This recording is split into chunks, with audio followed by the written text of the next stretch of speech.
Sumpah Pemuda. Pertama, kami putra-putri Indonesia mengaku bertumpah darah yang satu tanah air Indonesia. Oke. Yang kedua, kami putra dan putri Indonesia mengaku berbangsa yang satu bangsa Indonesia. Oke, yang Yang ketiga. ketiga, kami putra-putri Indonesia menjunjung tinggi bahasa persatuan bahasa Indonesia. Oke, tepuk tangan Salman.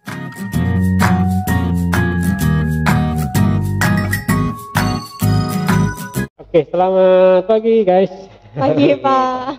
Ya, sebelumnya nih kenalan dulu nih. Ini ada siapa aja? Dari mulai Titin, silakan. Perkenalkan, nama saya Titin. Saya berasal dari SMP 15 Palangkaraya dan sekarang saya berada di SMK 3 kelas 10 keahlian usaha perjalanan. Usaha perjalanan wisata ya, UPW Iya. ya. Oke, kalau di sebelahnya siapa? Coba mic-nya digeser aja. Perkenalkan, nama saya Ahmad Salman. Asal saya dari Pendang, Pendang itu di mana? di Barito Selatan. Kalteng ya? Iya ya, Barito Selatan itu Buntok. ya Benar? di Buntok. Kabupatennya di Buntok ya? Ya, Oke. Itu desa dari Buntoknya berapa jam tuh? sekitar 8 jam lah. 8 jam Ya, Oke, berarti dua-duanya dari luar kota Palangkaraya ya? ya. Oke. Sekarang sekolah di SMK 3 Palangkaraya, ngambil jurusan usaha perjalanan wisata. Oke, menarik. Nice. Saya pengen tahu nih, kenapa kok kemarin kok jatuh pilihannya maunya sekolah di SMK 3 Palangkaraya? Dari Salman dulu, coba.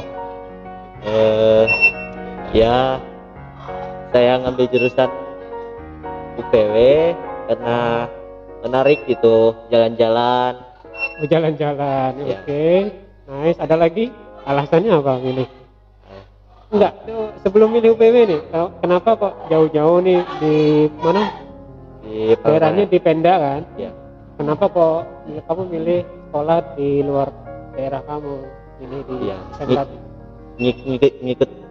ngikut kakak, ikut kakak. Jadi di sini tinggal sama sama kakak. kakak. Kakaknya kuliah. Iya, Oh, kenapa nggak sekolah di Penda aja? Di Penda di daerahmu ada SMK nggak sih? enggak ada. Nggak ada SMK. Iya. SMA ada. SMA ada. SMA ada. Tadi kenapa milih UPW? Pengen jalan-jalan. Ya, Kan jalan-jalan nggak harus sekolah di UPW ya kan? Sekolah di SD aja bisa jalan-jalan. Kenapa milih UPW? Ada alasan yang lebih konkret? ya. Karena di situ banyak pengalaman seperti kakak dulu. Oh, kakakmu di sini. Ya, Oh, siapa nama kakaknya? Fajar Rajahan. Oh, Fajar. Oke, Fajar. Oh iya. Kalau Titin, kenapa sekolah di SMK 3 dulu? Kenapa milih? Tadi kan daerahnya di daerah mana? SMP-nya SMP 15. SMP 15. Itu kan daerah Tenggiling ya kan? Mm-mm. Karena di sana kan ada SMK juga. Kenapa kok milih SMK 3? Dulu tuh waktu SMP itu sempat dikasih tahu sama teman sekelas juga. Kebetulan sampai sekarang dia masih barengan. Itu dia nyuruh kayak masuk SMK 3 yuk katanya. Awalnya kayak cuma mau coba-coba. Ya udah deh akhirnya milih sini. Dan kemarin sempat minta izin juga sama orang tua, boleh nggak? Kata orang tua boleh aja. Ya udah pilih SMK 3 akhirnya dan masuk Oh. UPW. Kenapa milih justru UPW dari 6? Di sini kan ada 6 jurusan tuh. Salah satunya UPW. Kenapa nggak milih boga atau kecantikan kayak gitu? Kenapa? Saya milih UPW sebenarnya karena ingin menyesuaikan sama cita-cita saya juga. Soalnya mau jadi pemandu wisata, jadi secara tidak langsung saya dari UPW ini bisa belajar. Oh, I see. Pengen jadi tour guide ya? Ya. Oke, mudah-mudahan tercapai. Amin. Terus nih, rencana setelah lulus dari SMK 3 nih, apa rencana kalian? Dari Titin dulu. Kalau saya rencananya setelah lulus itu pengennya kerja. Pengen kerja? Iya. Oke. Pengen kerja, kalau kalau ada kesempatan juga pengen kerja sama kuliah, jadi ya dibagi masing-masing. Tapi utamanya kerja dulu ya. Iya, Kerja utamanya dulu, kerja. bisa nanti kalau sudah ada modal bisa kuliah gitu kan. Iya. Karena kuliah kan nggak harus nggak harus patokan usia. Tapi Iya. kan sekolah gitu kan. Iya. Oke, good. Nice. Kalau Salman Saya lulus SMK ini mau kuliah mau kuliah, mau kuliah jurusan apa nih? pariwisataan lah. Pariwisataan. Ya. Oh, good, good. Pariwisataan di tempat kita kan belum ada tuh. Kecuali ada sih di Unkrip. Pariwisataan. Rencanamu di mana? Kuliah di mana? Di Banjar Di Banjarmasin. Ada di Banjarmasin. ada rasanya. Rasanya dirasa-rasa. Oke.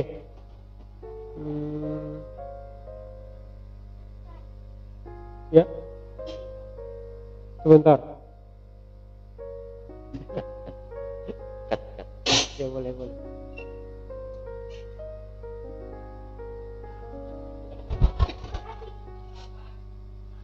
Enak mana sih minjam gunting? Anak kita boga. Boga kayak. Oh iya.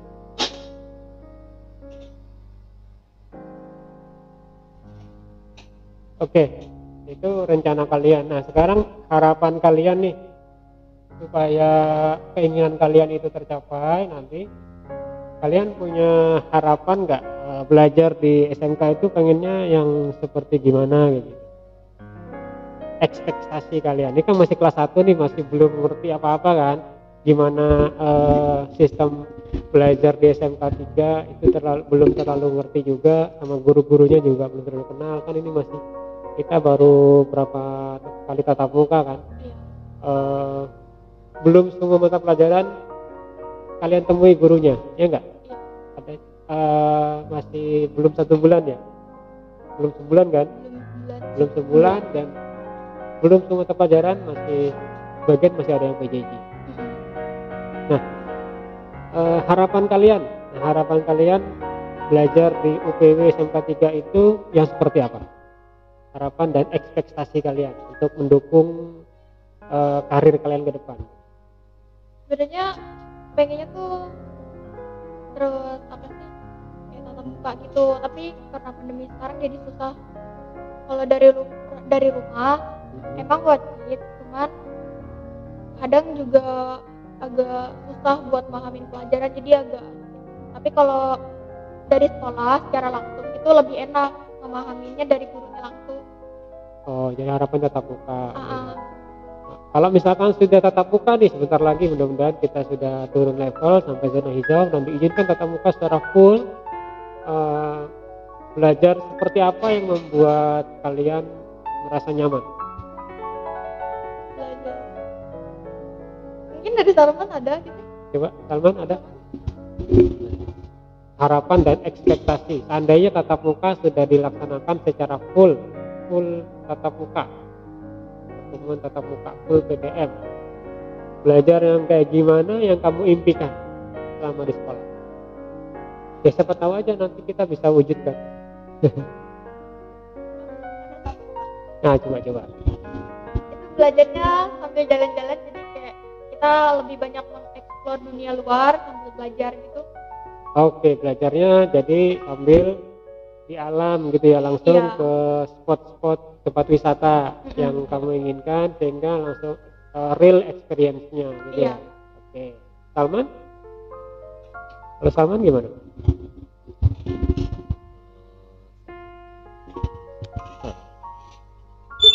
Gak ada harapan apa-apa? Iya. Gak ada. Gak ada? Ngikut aja gitu? Iya. Buset dah. Ntar diajak nyebur parit mau kamu. Iya. Harus punya ini apa? Kalian kan pernah nonton film misalkan kan? Ya, baca di media, di internet dan sebagainya. Gimana sih kondisi sekolah yang ideal? Sebenarnya nggak ada yang ideal ya, tapi biasanya tuh anak-anak sekarang tuh punya impian oh saya pengen sekolah di situ. Kenapa? Karena sekolahnya enak, belajarnya kayak gini. Nah, coba aja di sekolah saya seperti itu. Ada kan pernah kepikiran kayak gitu? Pernah nggak? Nah, itu yang pengen saya dengar. Kamu, harapan kamu tuh sekolah kita tuh belajarnya kayak gimana? Coba, sudah ada ide? Sudah ada ini gambaran? Belum. Titin. Nah, silakan Titin. Apa yang pernah kamu impikan, kamu rasakan? Kalau untuk sekarang Gak apa-apa, ngomong aja, bebas.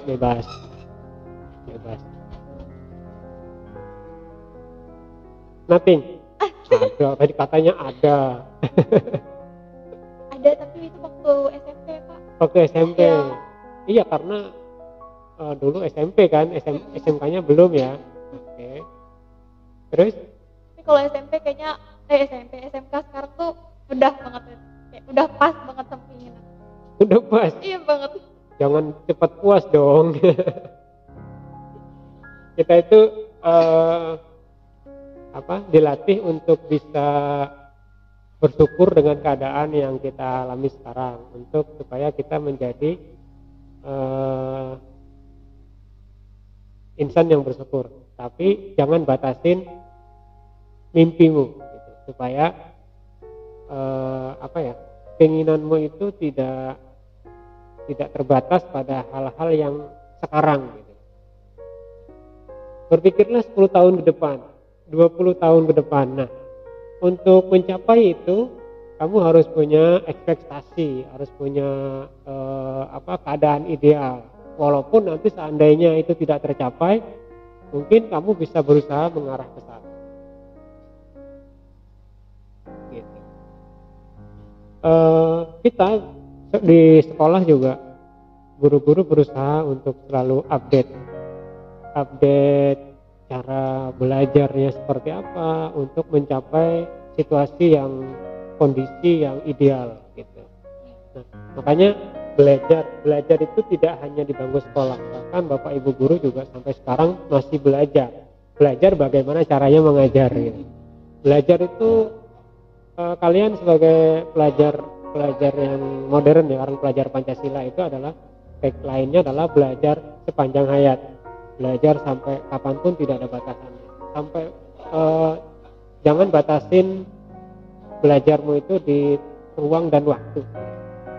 Maksudnya ruang itu ya nggak mesti harus belajar di sekolah, tapi kata Titin belajar di alam, belajar di tempat selain di ruang kelas.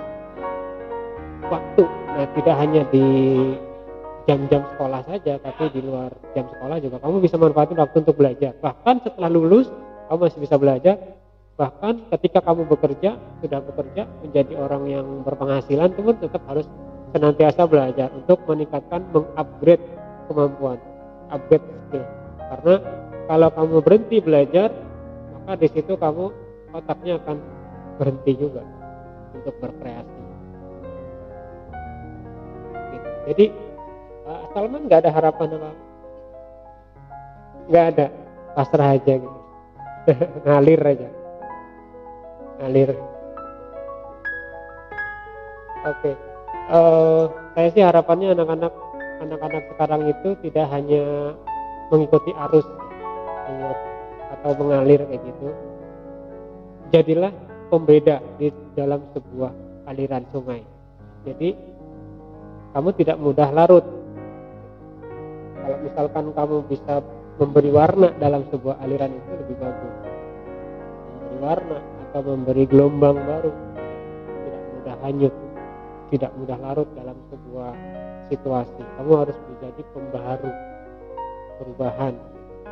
Artinya dalam sebuah komunitas nih, kamu berteman dalam satu kelompok gitu kan, kelompokmu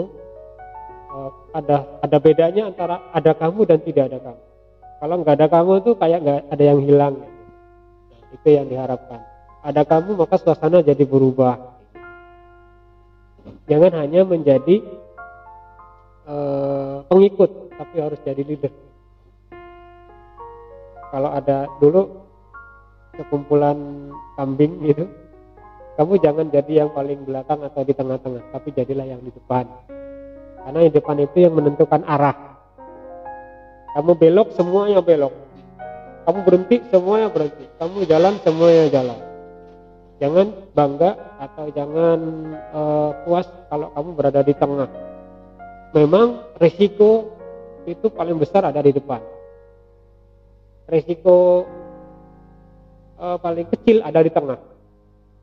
Kalau di belakang risikonya paling hilang, diculik. Di tengah itu risiko yang paling kecil. Paling depan risiko paling besar, karena dia adalah yang menentukan nasib teman-temannya di belakang.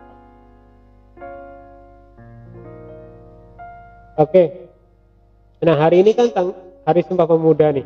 Nah, Hari Sumpah Pemuda, saya pengen tahu nih, kalian udah hafal belum Sumpah Pemuda? Coba dari Titin deh. Titin, Sumpah Pemuda ada 3. Coba. 1. Sumpah Pemuda.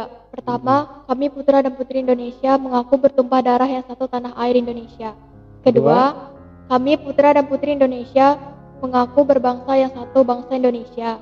Ketiga, kami putra dan putri Indonesia menjunjung tinggi bahasa persatuan bahasa Indonesia.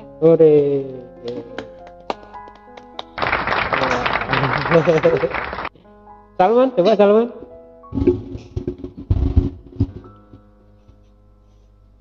Itu sudah. Ya. Coba Salman, coba. Sumpah Pemuda. Pertama, kami putra putri Indonesia mengaku bertumpah darah yang satu tanah air Indonesia. Oke. Yang kedua, kami putra dan putri Indonesia mengaku berbangsa yang satu bangsa Indonesia. Oke, Yang ketiga, kami putra putri Indonesia menjunjung tinggi bahasa persatuan bahasa Indonesia. Oke, tepuk tangan Salman. Hafal juga ya. Oke, mungkin sampai di sini ada yang mau disampaikan sebelum kita akhiri. Salman, nggak ada? Oke, kalau nggak ada kita akhiri sampai di sini. Sampai jumpa di lain kesempatan. Salam pemuda. Iya.